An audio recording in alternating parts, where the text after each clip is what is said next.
তো good morning সবাইকে, জানা অনেক অনেক স্বাগত আমার চ্যানেলে। আর এখন গুড মর্নিং না, এখন ওই 11:30 মতো বাজে। আর ব্যাকগ্রাউন্ডটা থেকে বুঝতে পারছো কোথাও একটা এসেছি। হ্যাঁ, এসেছি হচ্ছে ছোটো পিসশাশুড়ি বাড়ি, মানে আমার বড়মশাইয়ের ছোটো পিসির বাড়ি। মহাপ্রভুর আর কি অঙ্গরাগ হলো, মানে মহাপ্রভুকে নতুনভাবে তৈরি করা হয়েছিল। তো তারই প্রাণ প্রতিষ্ঠা করে ভালো করে ধুমধাম করে আবার পুজো করা হলো তার সিংহাসনে বসিয়ে।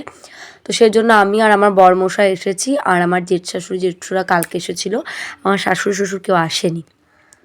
অনেক লোকজন ছিল বাড়িতে, প্রায় 250-300টার মতো লোকজন অন্নপ্রসাদ আর কি খেয়েছিল। তো দেখো এখানে হরিনাম কীর্তন চলছে, সেজন্য সাউন্ডটা অফ করে দিয়েছিলাম। আর এদিকে হচ্ছে কি যে হোমযজ্ঞ হচ্ছে, আমি কিন্তু সব সময় অ্যাটেন্ড ছিলাম না ওখানে। মাম্মাম এত ডিস্টার্ব করছিল, সেই জন্য যতটুকু পেরেছি তোমাদের সাথে শেয়ার করেছি। আর এই যে আমাদের মহাপ্রভু গৌরনীতায়, এত সুন্দর ঠাকুরটা দেখতে, পুরো মনে হয় অরিজিনাল দাঁড়িয়ে আছে। যাই হোক, ড্রেস পোশাকটা খুব সুন্দর করে সাজিয়েছিল। তারপরে এই যে এখন এখানে হোমযজ্ঞ হচ্ছে, তারপরে প্রসাদ পাবো আমরা।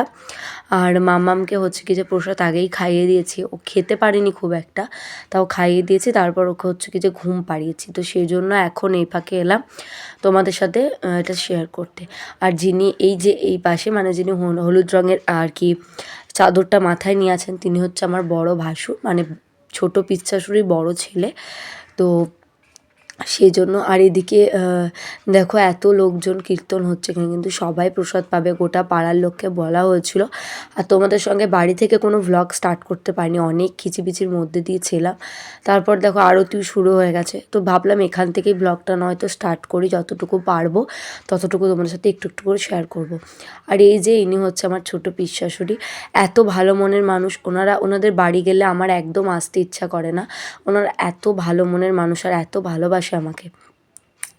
আমার যেহেতু ওখানে গিয়ে আরও ঠান্ডা লেগে গেছে, কারণ ওখানকার জল এখানকার জল করলে ঠান্ডা এমনিতেই লাগে, আমারও প্রচণ্ড ঠান্ডা লেগে গেছে, তার জন্য গলায় ব্যথা করছে। আর এটা হচ্ছে গুরু বাবা, মানে আমার ছোটো পিসশাশুড়িদের গুরু বাবা। তো সেই জন্য হচ্ছে কি যে আরতি হলো, আর আমি এই সময় ছিলাম, বাট এত ভিড় ঠেলাঠেলিতে একদম যাচ্ছে তাই অবস্থা।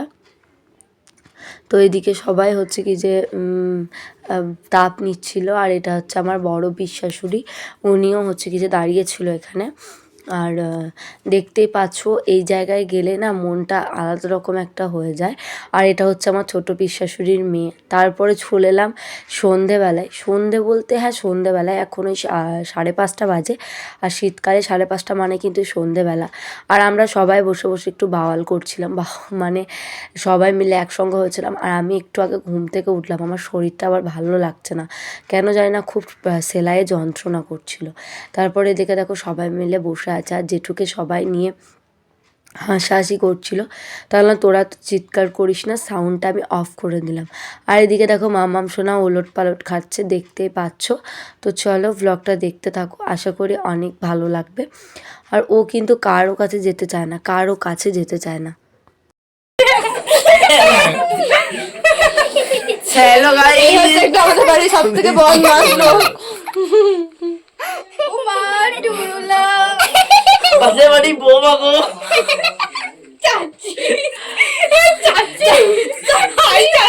এইভাবেই এরকম বাওয়াল করতে করতে দুটো মুড়ি খেয়ে নিয়েছিলাম, কারণ প্রচণ্ড খিদে পেয়েছিল, অনেকক্ষণ খেয়েছিলাম। তো আমাকে দেখো প্যাকেটে করে মুড়ি দিয়েছে, পিসি বলছে তুই প্যাকেটে করে খা।